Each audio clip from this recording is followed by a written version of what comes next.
اتنی دولت دوں گا کہ جاگیردار بن کر جیون بسر کرے گا۔ میری عزت بچانا اس وقت تیرے بھی کام ہے۔ امرناتھ اپنی جان دینے کو تیار ہے مہاراج، منہ سے بول کر دیکھیں۔ تب میں نے امرناتھ سے مل کر ایک ایسا منصوبہ بنایا جس سے سانپ بھی مر جائے اور لاٹھی بھی نہ ٹوٹے۔ یہی کیا میں نے۔ بادلوں بھری ایک رات ہم گھر سے باہر نکلے۔ امرناتھ کو میں نے جو ہدایات دی تھی وہ ان پر عمل کر رہا تھا۔ اس بیچ میں نے ہرناوتی سے کوئی بات نہیں کی تھی، بلکہ جب دوسری رات وہ چوری چوری گھر سے نکلی تب میں نے اسے نہ روکا، حالانکہ میں نے اسے دیکھ لیا تھا۔ وہ اس پاپی اچھوت کے ساتھ وقت گزارتی رہی، مگر میں اپنا کام آگے بڑھانے کا پورا منصوبہ بنا چکا تھا۔ میں اور امرناتھ رام مندر پہنچے، پجاری شیو نارائن جی کو اٹھایا اور ان سے پوچھا کہ کیا یہ بات سچ ہے۔ پجاری جی سچے آدمی تھے، انہوں نے صاف صاف کہہ دیا، دو پریم کرنے والے ایک ہونا چاہتے تھے۔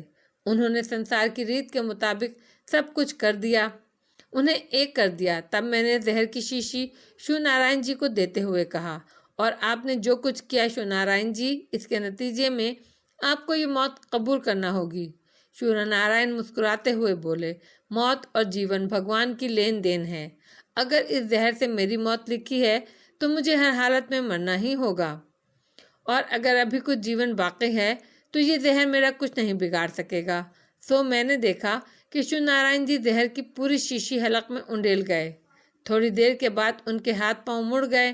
ہم پہلے سے سارا بندوبست کر چکے تھے۔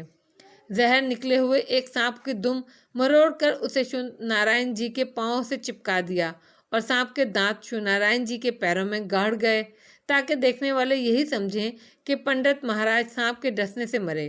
اس طرح ہم نے ہرناوتی اور ہیرا کی شادی کے اس سب سے بڑے گواہ کو ختم کر دیا۔ لیکن بات یہیں تک محدود نہیں رہنی تھی، دوسرا انتظام بھی کرنا تھا۔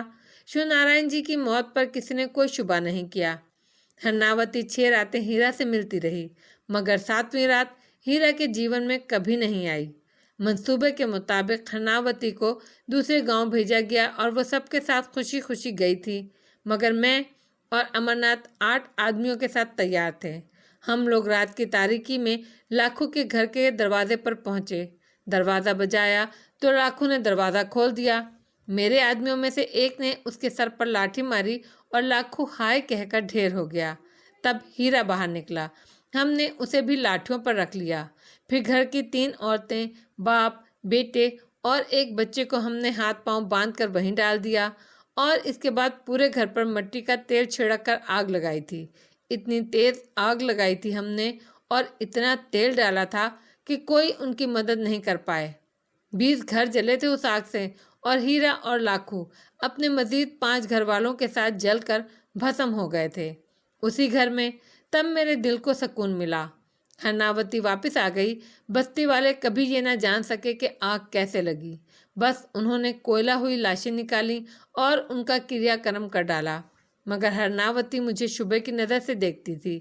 پھر ایک رات وہ میرے پاس پہنچ گئی، میں اس وقت اپنے کسی کام میں مصروف تھا۔ ہرناوتی کا چہرہ دیکھ کر میں چونک پڑا۔ میں نے اس سے پوچھا اس کو کیسے آنا ہوا، تو اس نے پراسرار لہجے میں کہا، میرا سہاگ کیسے بھسم ہوا مہاراج؟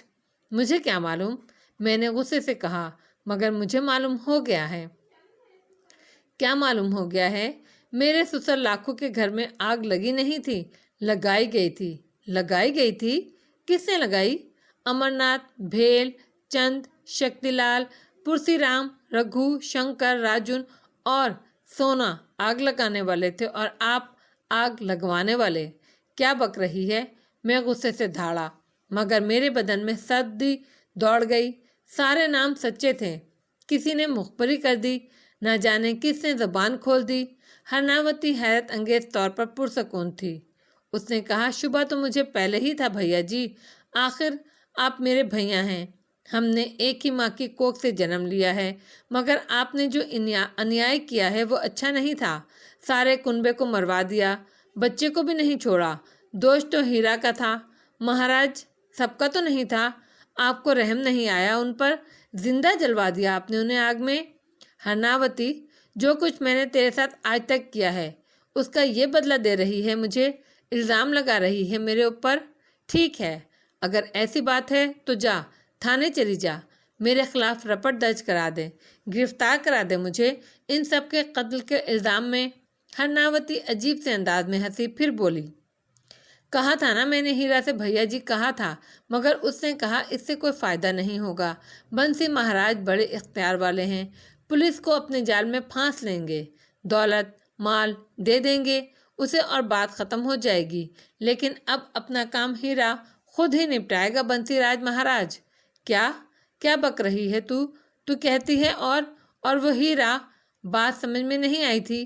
ہرناوتی نے آہستہ سے کہا، آیا تھا ہیرا میرے پاس بھیا، پہلے مجھ سے اس نے اپنی ساری بپتا سنائی، اس کے بعد کہنے لگا اگر اکیلا مار دیا جاتا اسے تو یہ سوچ کر خاموش ہو جاتا کہ چلو ہرناوتی کے بھیا نے مارا ہے، مگر سارے مار دیے، پتا جی کو بھی مار دیا، کہہ رہا تھا سب نے یہی فیصلہ کیا ہے کہ اپنا بدلہ وہ خود لیں گے تم سے سمجھے ہنسی مہاراج؟ میں تمہیں یہی بتانے آئی تھی، ہیرا تو کہہ رہا تھا کیا فائدہ یہ سب کچھ کہنے سے، جب بدلہ شروع ہوگا تو ہنسی مہاراج خود جان دیں گے، کہنے سننے سے کوئی فائدہ نہیں، ان کی سمجھ میں نہیں آئے گا۔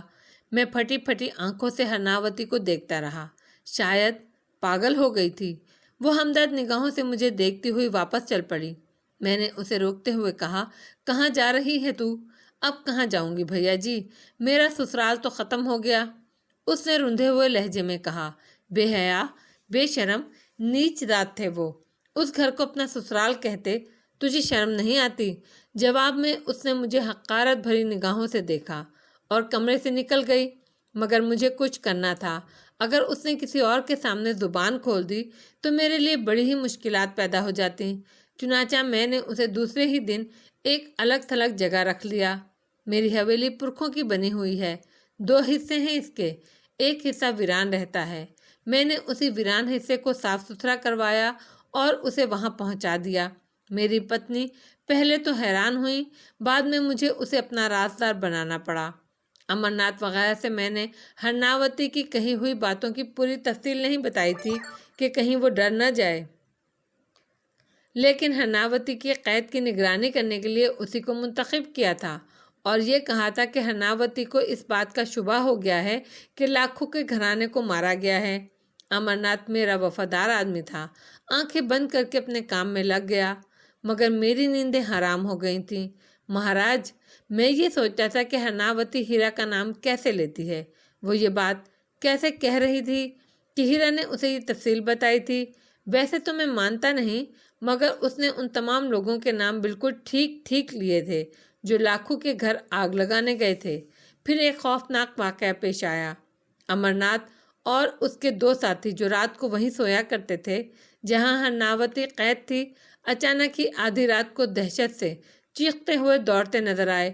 ان تینوں کے جسموں میں آگ لگی ہوئی تھی، شعلے اتنے بلند تھے کہ حویلی کے دوسرے ملازموں نے انہیں دیکھ لیا، سب اکٹھے ہو گئے۔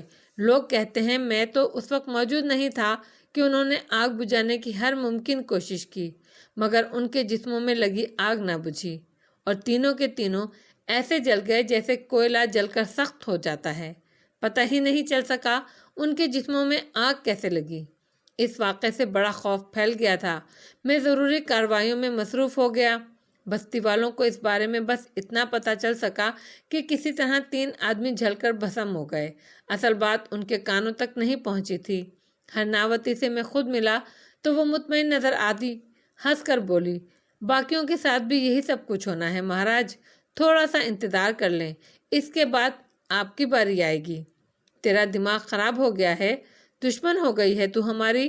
نہیں مہاراج، میں نے تو ایسا نہیں کیا، ہیرا مجھے پہلے ہی بتا گیا تھا، ابتدا وہ امرناتھ اور اس کے باقی 2 چمچوں سے کرے گا، میرے اوپر پہرا لگانے کی ضرورت نہیں ہے مہاراج، بچا سکتے ہیں تو ان کے گھروں کو بچا لیں، انہیں بچا لینا جنہوں سے تم نے اس کام کے لیے کام کہا۔ میں کہاں جاؤں گی، میرا کون سا ٹھکانہ ہے؟ میں واقعی پریشان ہو گیا تھا، میری سمجھ میں نہیں آ رہا تھا میں کیا کروں۔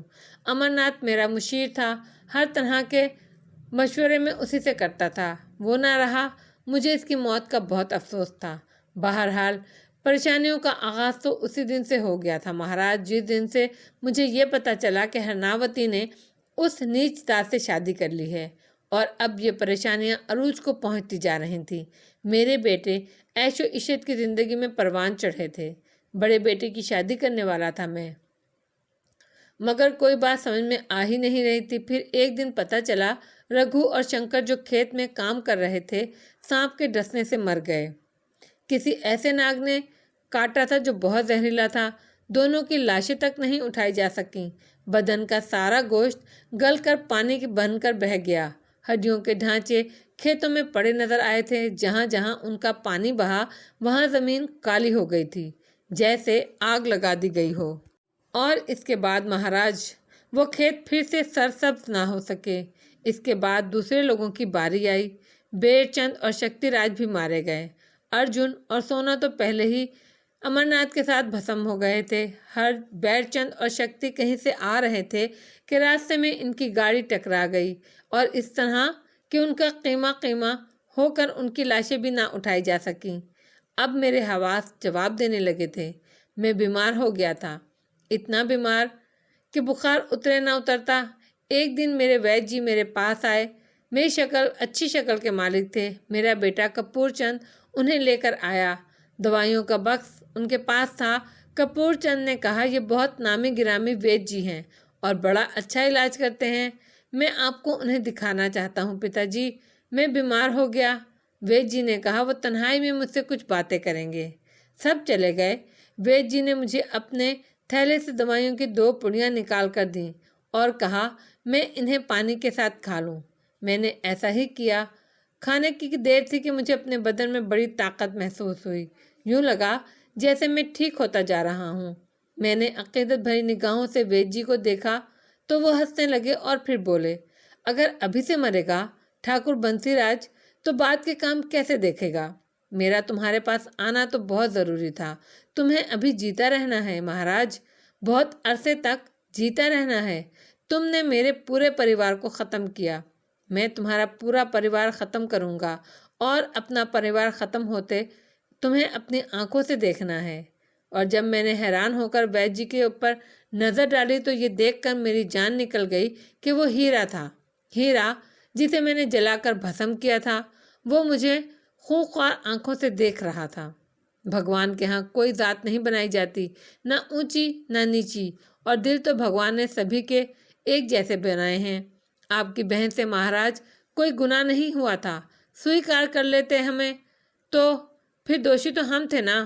ہمارے پتا جی کو بھی مار دیا تم نے، ماتا جی کو بھی مار دیا، ہمارے بھتیجے کو بھی مار دیا۔ انیائی کیا تم نے مہاراج۔ ہم نے ہرناوتی کی وجہ سے خاموشی اختیار کی، معاف کر دیتے تمہیں، مگر دوسرے معاف کرنے کو تیار نہیں ہیں۔ جیتے رہو، وہ تو مارے گئے جنہوں نے ہمارا گھر پھونکا تھا۔ اب تمہارے پریوار کی باری ہے مہاراج۔ 5 بیٹے ہیں تمہارے، 2 بیٹیاں ہیں۔ بیٹیوں کی تو شادی کر دی تم نے، ان کا سب سے بعد میں نمبر آئے گا۔ پہلے اپنے ان 5 ستونوں کو گرتے ہوئے دیکھ لو۔ ہم ایسا کر دیں گے مہاراج کہ تمہارے گھر میں پھر کبھی روشنی نہیں آئے گی۔